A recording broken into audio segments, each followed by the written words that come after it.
여러분, 예수 믿는 사람들은 대부분 나에게는 믿음이 있다라고 생각을 합니다. 근데 여러분, 믿음이 있는 것과 믿음으로 사는 것이 같은 얘기일까요? 다른 얘기일까요? 전혀 다른 이야기일 수 있습니다. 물론 믿음의 사람들이, 믿음이 있다라고 생각하는 사람들이 믿음으로 사는 사람이 그런 고백을 할 수 있지만, 믿음이 있다라고 말만 하고 행함이 없는 사람들이 많이 있다라는 것이죠. 그러면 그 사람은 믿음이 있다고 생각은 하고 있는데 하나님 보실 때 믿음으로 행하는 것은 아니죠. 그렇지 않습니까?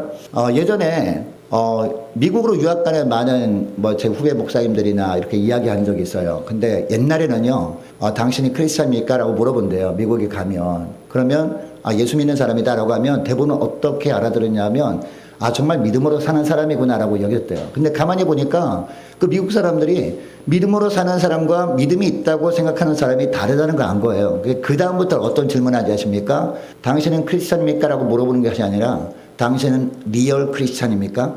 믿음으로 사는 사람입니까? 라고 물어본대요. 여러분, 어떤 삶을 살아가십니까? 단순히 그냥 나는 믿음이 있다라고 생각만 하며 살아가고 있습니까? 여러분, 야고보서에 보면 어떤 말씀합니까? 행함이 없는 믿음은 죽은 믿음이라고 합니다. 여러분, 여기서 죽은 믿음은 어떤 뜻일까요? 믿음이 있다라고 생각만 하며 살아가는 것이 죽은 믿음이라는 거예요. 행함이 안 따르는 믿음은 죽은 믿음이다. 여러분, 그런 믿음을 하나님이 기대하실까요? 하나님이 원하지 않을 겁니다. 그래서 히브리서 말씀도 보면요, 믿음이 없이는 하나님을 기쁘시게 하지 못한다라는 말씀이 나오죠. 히브리서 11장 말씀에 보면 여기서 말하는 믿음은 어떤 믿음을 말할까요? 행함이 있는 믿음을 말하는 거예요. 히브리서 11장에 우리가 그 믿음장이라고 하지 않습니까? 거기 아브라함 이야기도 나오고 이삭 이야기도 나오고, 그죠? 특별히 아벨 이야기를 나옵니다. 이 아벨이 죽잖아요. 아벨이 가인한테 죽임을 당합니다. 자, 그런데 히브리서 11장 중간 부분 보면요, 어떤 이야기가 나옵니까? 아벨이 죽음으로써 말하느니라 라는 구절이 나오거든요. 그 무슨 얘기냐면, 아벨은 행함이 있는 믿음이었다라는 거죠. 믿음으로 산 사람이었다. 믿음으로 산 사람들 이야기가 바로 히브리서 11장에 쭉 나오면서 맨 마지막 부분 보면 어떤 말씀을 하냐면, 세상이 이런 사람을 감당치 못한다라는 말씀을 합니다. 여러분, 진짜 믿음으로 사는 사람은 세상에 감당하지 못합니다. 왜? 사단마귀가 수많은 것으로 유혹하고 어떻게 하는지 믿음을 끊어놓으려 한다 할지라도 넘어가지 않으니까, 흔들리지 않으니까 세상에 감당치 못하는 겁니다. 그들 중에서 우리가 잘 아는 믿음의 선배 있잖아요. 우리 주기철 목사님 같은 분 있지 않습니까? 여러분, 믿음이 있다라고 생각만 하지 마시고, 그런 생각이 있다면 믿음으로 사는 저와 여러분 되시기를 주 이름으로 축복합니다. 여러분, 히브리서 11장 말씀, 믿음이 없이는 하나님을 기쁘시게 하지 못한다라는 말씀 바로 이어서 어떤 말씀을 하는지 아십니까? 우리 주님께서 이런 사람을 그냥 외면하지 않으신다라는 것이죠. 하나님께 나아가는 자는 이라는 말씀이 나오는데요, 여러분, 여기 하나님께 나아가는 자는 이라는 말은 무슨 말일까요? 믿음으로 행하는 자는, 이런 뜻이거든요. 믿음으로 행하는 자는 반드시 그가 계신 것과 또한 그가 자기를 찾는 자에게 상 주시는 이심을 믿어야 할지니라 라는 말씀을 합니다. 여러분, 여기에 자기를 찾는 자들 어떤 자들이라고요? 나는 믿음이 있다라고 생각만 하는 자들이 아니에요. 믿음으로 사는 자를 말합니다. 믿음으로 사는 자는 반드시 하나님이 살아계신 것을 믿어야 한다는 겁니다.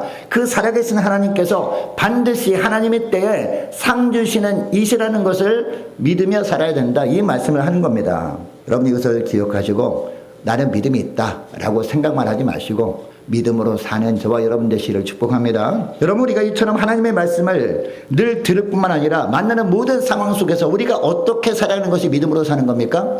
우리가 만나는 다양한 환경들이 있잖아요. 우리는 미래를 알 수 없잖아요. 그래서 우리가 감당할 수 없는 환경을 우리가 마주할 수 있는데, 그때마다 우리가 어떤 것으로 그 상황을 해석해야 됩니까? 그 모든 삶을 해석해야 되는 틀을 하나님이 감사하게도 우리에게 주셨는데, 그게 뭡니까? 바로 말씀이라는 거죠. 우리에게 하나님께서 렌즈를 주셨는데, 그 하나님이 주신 렌즈를 그냥 내팽개쳐놓고 그냥 단순히 그냥 내 생각을 기준으로 판단하고 행동한다?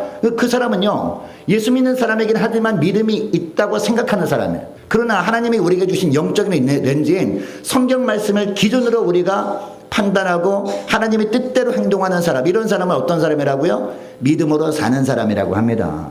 여러분, 우리가 이렇게 살아가야 되는 이유가 뭘까요? 우리가 살아갈 미래를 우리는 알 수 없기 때문입니다. 그런데 우리 미래를 누구는 다 아셔요? 하나님이 다 아신단 말이에요. 하나님께서 심지어는요, 우리가 죽는 순간도 하나님은 다 아셔요. 하나님의 때 우리를 데려가시잖아요. 그죠? 그리고 그 이후의 삶도 하나님은 다 아신단 말이에요. 우리는 그런 지식이 없습니다. 그래서 우리는 알 수 없는 미래를 앞으로 살아가야 되기 때문에 우리가 믿음으로 살아가면서 날마다 어떤 환경 가운데 있든지 낙심되는 상황도 항상 성경이라고 하는 하나님이 주신 렌즈를 가지고 해석하고 행동하는 삶을 살아야 된다는 말입니다. 그래야 사단이 그 어떤 공격에도 우리가 무너지지 않을 수 있다, 이 말씀을 하는 겁니다. 그렇지 않으면 우리가 어떻게 돼요? 자꾸 잘못된 판단을 하고 잘못된 선택을 할 수밖에 없어요. 왜? 불완전한 내 생각으로 판단하고 행동하는 것이기 때문에. 여러분, 이런 삶을 위해서 하나님께서 우리에게 요구하는 것이 있어요. 저 오늘 본문에 보니까 두 가지를 요구하시는데, 그 첫 번째가 뭐냐? 하나님의 말씀을 들었습니다.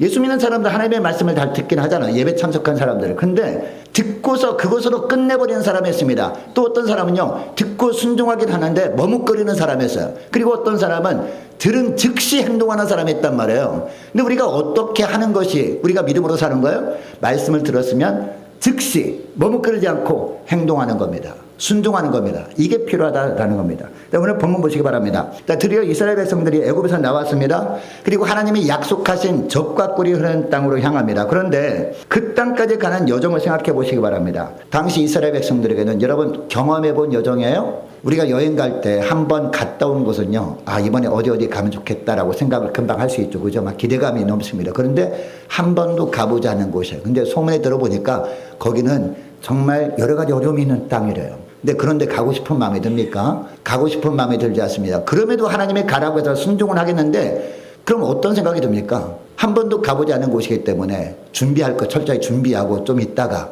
좀 준비가 되면 가야지, 이런 마음이 들지 않았겠습니까? 그죠? 미지 땅이었기 때문에 아마 이스라엘 백성들에게는 염려함도 있었을 겁니다. 여러분, 애굽의 열지양 내릴 때까지 애굽의 바로왕이 어떻게 했어요? 안 보내줬죠? 이 모세를 통해서 하나님께서 내 백성을 보내라 라고 하심에도 불구하고 계속 안 보내줬단 말이에요. 근데 마지막 장자재앙이 딱 닥쳤을 때 애굽이 망한 줄 아직도 깨닫지 못하십니까? 라는 신하들이 말을 듣고 그때서 어떻게 했어요? 바로왕이 그냥 쫓아내듯이 보내줍니다. 그죠?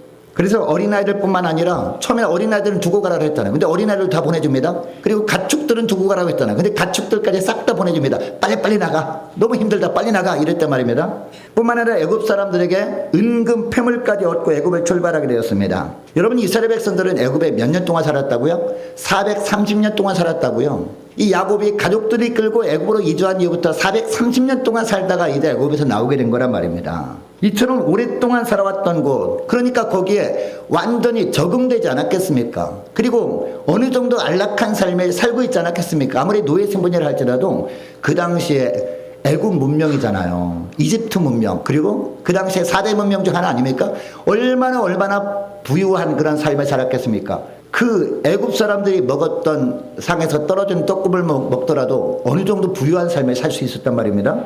자, 그래서 오랫동안 살았던 그곳을 하나님께서 떠나라 라고 하는 말씀을 하실 때 빨리 떠나야지 라고 마음은 먹었지만 쉽게 결단은 내릴 수 없었다라는 겁니다. 쉽게 순종할 수 없었다라는 겁니다. 여러분, 이때 이스라엘 백성들이 하나님이 애굽을 떠나라고 하심에도 불구하고 미래가 두렵다고 불안하다고 빨리 떠나지 않고 애굽에 그냥 미적거리면서 머물러 있었다면 어떻게 되었을까요? 홍해까지 가르치면서 하나님의 백성들을 이끄시는 하나님의 능력을 체험하지 못했을 겁니다. 그리고 구름 기둥과 불 기둥까지 동원하셔서 이스라엘 백성들을 이끄시는 하나님을 체험하지 못했을 거란 말입니다. 하나님의 떠나라 라고 하실 때 어떻게 했기 때문에 경험할 수 있었어요? 머뭇거리지 않고 즉시 순종했기 때문에 이런 놀라운 하나님의 은혜를 경험할 수 있었다는 겁니다. 여러분, 얼마나 신속하게 떠나는지 아십니까? 39절 말씀 보세요. 39절 말씀 보니까 그들이 애굽으로부터 가지고 나온, 그 다음에 뭐가 나옵니까? 발교되지 못한 반죽으로 무교병을 구웠으니 이는 그들이 애굽에서 쫓겨남으로 지체할 수 없었음이며 아무 양식도 준비하지 못하였음이었더라 라고 하고 있습니다. 자, 어떤 것으로 떡을 구웠다라고 하고 있습니까? 발교되지 못한 반죽으로 무교병을 구웠대요. 그 당시에 일반적으로요, 떡을 만들 때 어떻게 만들어야 합니까? 이 떡에 이제 이스트 같은 걸 넣으면 이렇게 부풀잖아요. 그죠?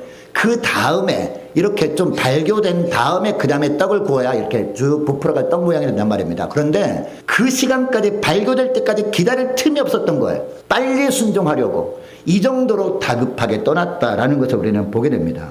자, 그러니까 애굽의 노예 생활을 끝내고 미지의 땅인 광야였지만 그곳에서 하나님이 베푸신 놀라운 은혜를 경험할 수 있었다라는 것입니다. 여러분, 세상적인 기준으로 볼 때 어떤 것이 지혜라고 생각될 만합니까? 애굽에 그냥 머물러 있는 것이 훨씬 지혜다라고 여길만 하지 않습니까? 왜냐하면 애굽을 떠나서 광야에 들어가면 여러분 거기 먹을 것이 있습니까? 인간적으로 보면 하나도 없잖아요. 물도 없는 곳이잖아요. 그죠? 길도 없는 곳이잖아요. 거기 가서 죽도록 고생하느니 애굽에서 좀 편안하게 있으면서 그래도 이제 넉넉하게 사는 편이 훨씬 더 나아 보였을 겁니다. 인간적으로 생각해 보면. 당시 이스라엘 백성들은 비록 노예 신분이었지만 어느 정도는 자유를 허락받은 상황이었단 말입니다. 갑자기 모세라는 사람이 나타나가지고 이렇게 바로 왕한테 가서 어떻게 보면 애굽 사람 입장에서는 엉뚱한 말을 했기 때문에 그때부터 고생한 거지, 그 이전까지는요 그래도 어느 정도 자유를 허락한 그런 상황 가운데 있었거든요. 거주 이전의 자유도 어느 정도 있었고요. 그리고 음식도 어느 정도 자유롭게 먹을 수도 있었고 그런 상황이었단 말입니다. 자, 그러나 하나님은 어떻게 하십니까?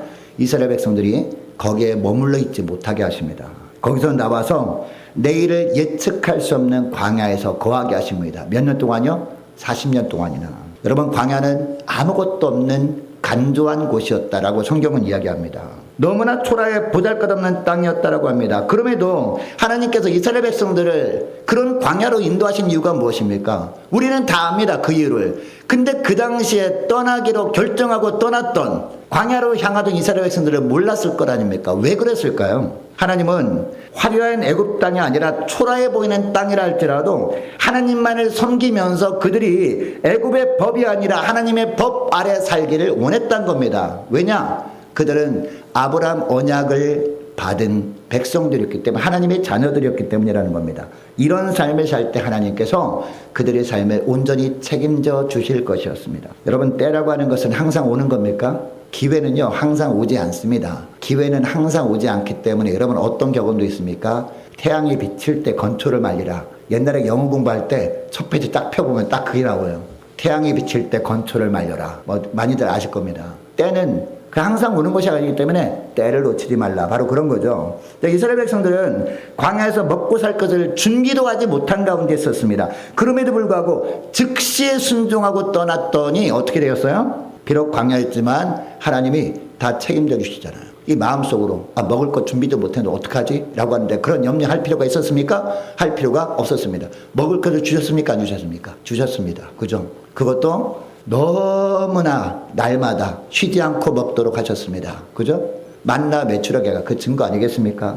그리고 여러분, 물이 없어서 걱정했는데 걱정할 필요가 있었습니까? 없었습니다. 반석에서 물이 나오게 하심으로 풍성하게 먹고 마시게 했다라는 겁니다. 심지어는요, 이제 옷이, 여벌 옷을 준비하지 못했는데 걱정할 게 있었습니까? 없었습니다. 왜 그렇습니까?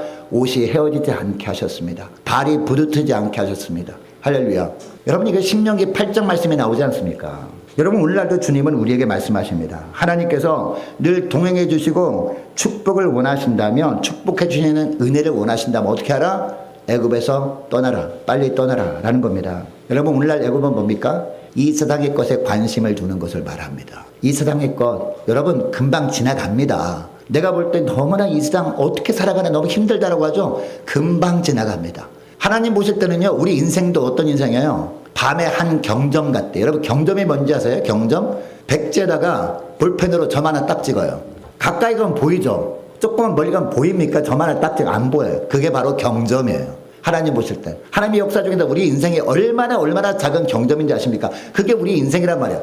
그 인생 중에서 거기서도 완전히 더 경점, 겨자씨만도 못한 그런 찰나에 잠깐 고난을 하나님이 허락하시는 것인데, 이것 때문에 도저히 못 살겠다고 불평하면 되겠습니까? 어떻게 하면 됩니까? 우리가 애굽에서 떠나라 라고 주님 말씀하실 때 거기서 빨리 망설이지 말고 떠나는 거예요. 세상 관심을 끊고 이제는 하나님이 원하시는 말씀에 집중하는 거예요. 할렐루야. 우리가 말씀 통독하고 있습니다만 그거라도 하는 거예요. 그거라도. 그리고 기도를 하지 않았던 분들은요, 처음부터 기도를 잘할 수는 없습니다. 그러나 처음에 한 3분 정도 기도해도 기도할 거리가 떨어지면 그거라도 하는 겁니다. 3분 기도하다 보면 5분 기도하게 되고, 5분 기도하면 10분 하게 되고, 10분 하다 보면 1시간 하게 되고, 그래서 주님께 집중하다 보면요, 세상 걱정은 물러가고 주님이 주시는 은혜가 풍성하게 임하는 거죠. 할렐루야. 세상과 적절하게 섞여 사는 것 버려버리고 온전히 믿음으로 사는 삶, 이런 삶은 물론 광야 같은 척박한 삶일 수 있습니다. 우리 눈에 보기에는. 그리고 지금 현재 내가 그런 삶을 살 믿음의 준비가 덜 된 것처럼 느껴질 수 있어요. 아, 그렇게 사는 것이 맞긴 한데 하나님, 제가 믿음으로 살 준비가 덜 되어 있네요. 제가 조금 더 준비가 된 다음에 순종하면 될까요? 이렇게 할 수 있다니까요. 그래서 우리가 머뭇거릴 수 있다니까요. 그러나 주님이 떠나라는 사인을 주실 때 즉시 떠나야 한다라는 겁니다. 여러분, 우리가 사는 오늘날의 세상, 여러분 힘들죠? 어떻게 세상이 일어나? 라고 생각이 들죠? 무슨 뜻입니까? 빨리 떠나라는 뜻입니다. 빨리 떠나라. 할렐루야. 그 애굽에서 빨리 떠나라. 광야로, 믿음의 광야로 들어서라 라는 겁니다. 말씀만 소망인 그런 세계로 빨리 떠나라라는 말씀이거든요. 그러면 그것보다 비교할 수 없는 영적인 축복, 하나님께서 인도하시고 먹이시고 보호하시는 축복을 체험하며 누리게 된다라는 겁니다. 여러분, 이것을 기억하시고 세상을 떠나서, 세상에 관심을 두는 것에서 떠나서 은혜 가운데 온전히 거하라는 주님의 말씀하실 때 기회는 또 오지 않을 수 있거든요. 이 기회를 놓치지 않는 저와 여러분 되시길 축복합니다. 망설이지 말고 즉시 떠남으로 말미암아 주님께서 우리에게 주시는 놀라운 영적인 은혜, 광야의 은혜를 누리시는 저와 여러분 되시기를 축복합니다. 자, 그리고 두 번째는 뭐냐? 일단 빨리 떠났으면 그 다음에 뭐예요? 성결하라라는 겁니다. 뭐하라? 성결하라. 이게 중요하다는 겁니다. 계속해서 41절 말씀 보시기 바랍니다. 430년이 끝나는 그날에 여호와의 군대가 다 애굽 땅에서 나왔다라고 하고 있습니다. 여러분, 특별히 여기에 보니까 누구의 군대요?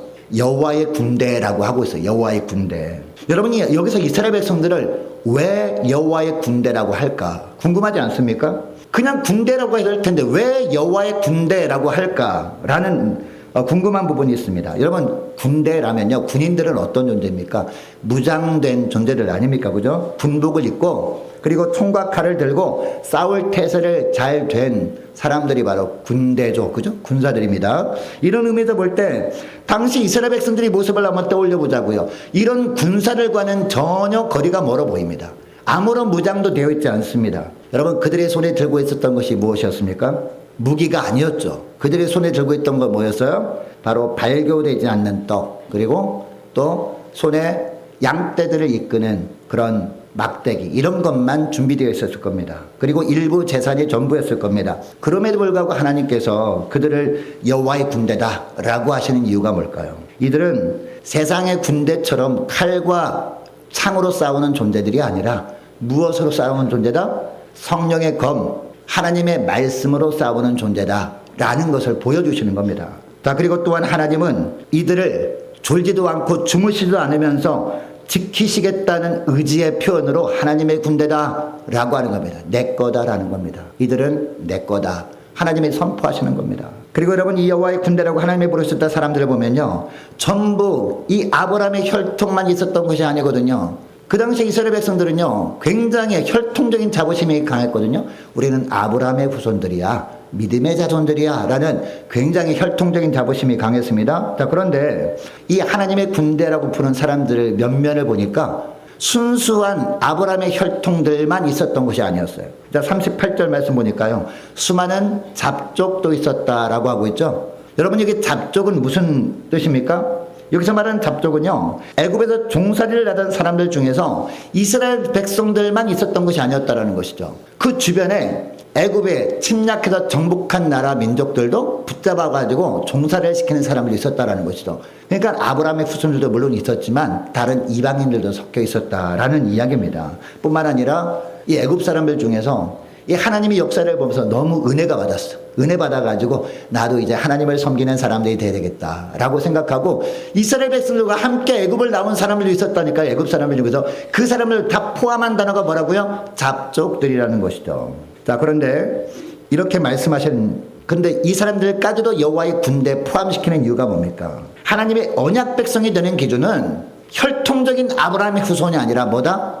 할례라는 것을 보여주시는 거예요. 물론 아브라함의 후손들도 할례를 받아야 됐습니다. 그러나 이스라엘 백성들과 함께 애굽에서 나온 잡족들도 할례만 받기만 하면 하나님의 언약 백성으로 인정해 주겠다 라고 말씀하신 것이 오늘 본문의 유월절 예식의 내용이라는 것이죠. 이스라엘 백성들과 섞여 있는 이방인들도 할례를 받기만 하면 바로 하나님의 언약 백성으로 삼아주시겠다라는 겁니다. 여러분, 할례가 뭡니까? 그러면 할례가 뭐예요? 몸에서 불필요한 부분을 잘라내는 거죠. 근데 할례 의식을 행하면 너무 죽을 것처럼 아픕니다. 움직이지도 못해요. 영적으로 해석하면 뭡니까? 그러니까 할례를 행한다라고 해서 내가 죽는 겁니다, 여러분. 내가 죽는 거. 나는 죽고 내 안에 누가 사는 거? 주님만 사시도록 가는 것이 할례입니다, 여러분. 그리고 이제는 철저하게 내 안에 주님이 사시는 삶에 살겠다고 작정하는 겁니다. 즉 오직 주님의 말씀에 사로잡혀서 살면서 오직 주님만을 신뢰하며 살겠다는 의지의 표현이 바로 할례라는 겁니다. 이것이 다른 말로 하면 뭐다? 성결입니다, 여러분. 이 구약성경에 보면 성결이라는 단어가 많이 나오거든요.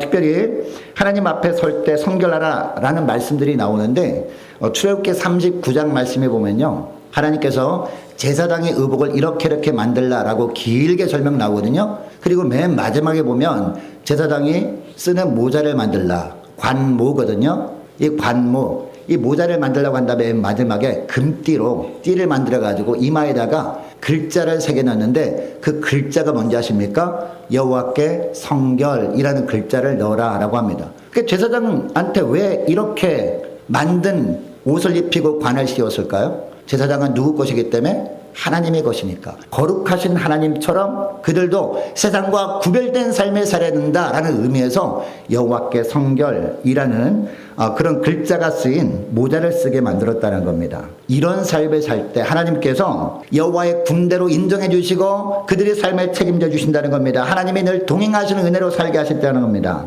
여러분, 몰라 우리가 하루하루 살아가면서 미래에 대한 염려 때문에 불안해하는 이유가 뭘까요? 하나님께서 함께 하심이 분명하게 느껴진다면 여러분 흔들리겠습니까? 불안하겠습니까? 걱정되겠습니까? 걱정이 없습니다. 하나님이 나와 동행하시고 나를 붙들어 주시니까 하나님의 책임져 주신다고 확신 가지고 살면 여러분 세상이 아무리 우리를 흔들어 놓는다 할지라도 흔들리겠습니까? 흔들리지 않는다는 겁니다. 왜 흔들립니까? 왜 걱정합니까? 왜 불안해합니까? 하나님의 동행하심이 느껴지지 않기 때문에요. 하나님의 동행하심이 왜 안 느껴질까요? 왜 안 느껴질까요? 성결이 부족하기 때문이라는 것이죠. 성결이 부족하기 때문에. 세상과 완전히 구별된 삶을 살지 않기 때문에 우리가 하나님이 함께 하심이 느껴지지 않는 것이란 말이에요. 그러다 보니까 앞으로 내 인생이 어떻게 될까? 지금 현재 우리나라 상황을 보니까 내 인생 가운데 더 어려운 일이 있지 않을까? 내가 그때 견딜 수나 있을까? 라는 걱정이 막 밀려오는 겁니다. 그러면서 우리 믿음까지 막 사정없이 막 흔들리는 거예요. 주일날 예배드리고 하긴 해야 되는데 공부를 더 해서 취직 준비를 더 해야 되지 않을까? 이런 생각이 드는 거예요. 청년들한테. 하나님이 다 책임져 주시는데 여러분 예배를 빼먹고 공부한다고 공부가 더 잘 되는 게 아니거든요. 더 걱정만 됩니다. 예배를 통해서 하나님의 주의 은혜를 받고 걱정 염려 다 내려놓고 하나님의 동행하심을 확신하면서 공부할 때 하나님의 머리를 열어주신 거란 말이에요. 하나님의 책임져 주시는 거란 말이에요. 예배를 소외시하고 더 직장 알아보러 다닌다고 좋은 직장 구해지는 게 아니에요. 하나님의 책임져 주셔야 되는 겁니다. 그래야 열리는 겁니다, 인생이. 여러분, 주님 분명히 요한복음 14장 27절에서 말씀합니다. 자, 화면 띄워주세요. 요한복음 14장 27절 말씀. 자, 우리 화면 보면서 우리 같이 있습니다. 시작. 평안을 너에게 끼치노니 곧 나의 평안을 너에게 주노라. 내가 너에게 주는 것은 세상이 주는 것 같지 아니하니라. 너희는 마음에 근심하지도 말고 두려워하지도 말라. 아멘. 여러분, 주님이 우리에게 평안을 주신대요. 할렐루야. 세상이 줄 수 없는 평안을 주신대요. 이 평안을 주시면 우리는 흔들리지 않는 겁니다. 미래에 대해서 염려하지 않아도 되는 겁니다. 주님이 나와 동행하심이 확신하고 내가 느껴지기 때문에 걱정 안 해도 되는 겁니다. 어떤 사람에게 하나님께서 이런 하늘의 평안을 주시느냐? 성결을 추구하면서 사는 거예요. 여러분이 10년 가운데 여호와께 성결이라는 띠를 딱 두르고 나가는 겁니다. 그리고 거룩한 삶을 추구하면서 사는 겁니다. 어떤 어려운 환경도요, 하나님의 눈으로 해석하면서 사는 겁니다. 하나님의 눈으로 해석하게 되면 어때요? 하나님의 역사를 주관하심이 느껴지거든요. 여러분, 창세부터 계시록까지 쭉 보면 하나님의 역사잖아요. 그 수많은 역사 중에서 잠깐 지나가는 역사가 바로 우리 인생이란 말이에요. 그 우리 인생 중에서 잠깐 지나가는, 그 중에서도 잠깐 지나가는 시대가 지금 우리가 사는 시대란 말이에요. 걱정할 게 뭐 있습니까, 여러분? 여러분, 성경의 최종적인 결론이 뭐예요? 최후 승리는 하나님께서 우리에게 주시잖아요. 믿음의 사람에게. 그래서 우리는 늘 성결을 추구하며 살아야 되는 겁니다. 모든 상황 속에서 이런 삶을 살아가는 여호와의 군대들로 살아가시기를 축복합니다. 여러분, 이제 우리가 성경을 추구하며 살 때 하나님께서 우리에게 베푸신 가장 큰 축복이 있거든요. 그 축복이 뭐냐? 대적들과의 싸움에서 항상 하나님께서 승리를 우리에게 주신다는 거예요. 우리는 날마다 우리가 전투를 벌이고 있거든요. 영적 전투. 누구랑 전투하는 거예요? 마귀랑 전투를 벌이고 있습니다. 마귀가요, 다양한 방법으로 우리를 현혹합니다. 심지어는요, 우리가 보기에 너무너무 부함직하고 그럴듯하고 탐스럽기까지 한 모습을 우리에게 찾아와서 한쪽은요, 하나님께서 제시하는 것은 너무나 비참한 현실처럼 느껴져요. 왜냐하면 고생길이 훤하니까. 그리고 한쪽은 세상이 주는 것은요, 너무 달콤해 보입니다. 먹음직스럽습니다. 그럴듯해 보입니다. 너무 편해 보입니다. 이렇게 두 가지 길을 딱 선택하고 너 어떤 길 선택할래? 라고 유혹한단 말이에요. 마귀가. 그때마다 너무나 많은 사람이 넓은 길로 선택합니다. 마귀가 주는 그럴듯한 길로 선택합니다. 내 생각으로 판단해 볼 때 옳아 보이기 때문에. 근데 그 길은 어떤 길이에요? 망하는 길입니다. 이게 성경의 이야기거든요. 최종적인. 여러분, 여호수아가 이스라엘 백성을 이끌고 요단강을 건넜습니다. 가나안 땅에 도착했을 때 가장 먼저 싸운 싸움이 뭡니까? 여리고성 전투거든요. 여리고성 전투는요, 가나안 땅에서 수많은 싸움을 싸우잖아요. 수많은 전쟁에서 대표하는 전쟁입니다.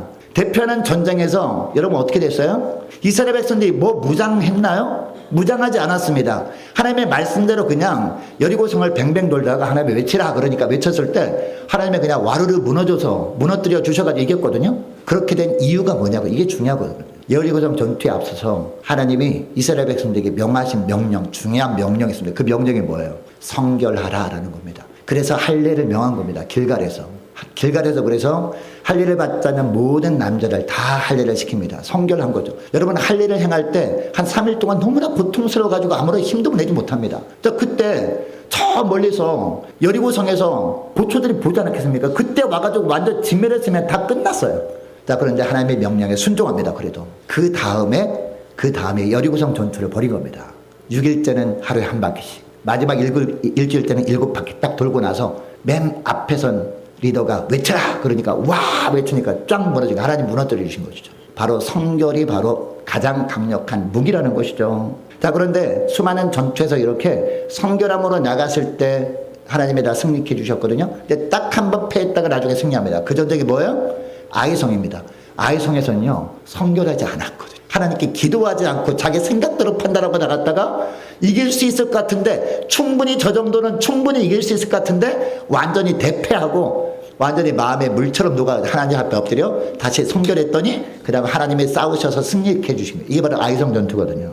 여러분, 반면에 그냥 삶은 엉망으로 살면서 죄악 가득한 삶을 살면서 그냥 하나님이 우리를 구원해 주셨는데, 우리가 하나님의 언약 백성인데 우리가 나가 앞에 싸울 때 우리가 엉망으로 살아도 하나님의 대신 싸워주지 않겠어? 승리하겠지라고 하면서 싸워 나갔다가 완전히 패한 전쟁, 대표적인 전쟁이 누굽니까? 바로 엘리 제사장 시대의 전쟁이거든요. 엘리 제사장 시대 때 엘리의 두 아들 홈리와 피에나스가 엉망진창의 삶을 살았잖아요. 하나님께 드리는 것을 중간에 싹 새치겠습니다. 욕심 때문에. 그러다 보니까 나중에는 완전히 날고서 달라라고 해서 고기를 그냥 착복했습니다. 그러다 보니까 점점 죄악이 강해지죠. 심지어는 음란죄를 마음속으로 범하다가 심지어 실제로 성폭행을 하는 죄를 범하기도 합니다. 최종적으로 하나님이 엘리 제사장을 통해서 경고하시는데 그 경고의 말씀도 그냥 무시해버립니다. 결국 그 이후에 전쟁이 벌어지죠. 블레셋이 쳐들어왔습니다. 전쟁이 벌어졌습니다. 여러분, 이때 홈리와 피나스가 어떤 생각을 했을까요? 그동안 여호수아가 수많은 전쟁에서도 언약궤를 앞세우고 싸우니까 하나님이 대신 싸우셔서 승리케 해주셨는데 뭐 이번도 당연히 하나님이 승리케 해주지 않겠어? 나는 걱정 없어 라고 하면서 언약궤를 앞세우고 나갔단 말이죠. 어떻게 됐어요? 어떻게 됐습니까? 언약궤를 빼앗깁니다. 그리고 홈리와 피나스로 전쟁터에서 죽게 됩니다. 그 이후에 이 엘리의 며느리가 아기를 낳아요. 아기를 낳으면서 며느리가 뭐라고 합니까? 이가봇이라고 외칩니다. 이가봇이 뭐예요? 하나님의 영광이 떠났다 라는 뜻이란 말이에요. 여러분, 우리가 성결한 삶을 살지 않으면 하나님의 영광이 떠난 것처럼 보이는 상황을 맞이할 수도 있어요. 그래서 하나님께서 성결하라, 너는 여호와의 군대다 라고 말씀하시는 것이죠. 여러분, 우리가 세상과 구별된 삶을 살지 않으면 거룩하신 하나님께서 죄로 더러워진 우리와 함께 하실 수가 없는 겁니다. 왜 그렇습니까? 하나님은 거룩한 분이기 때문에. 거룩과 죄가 함께 여러분 거할 수 있습니까?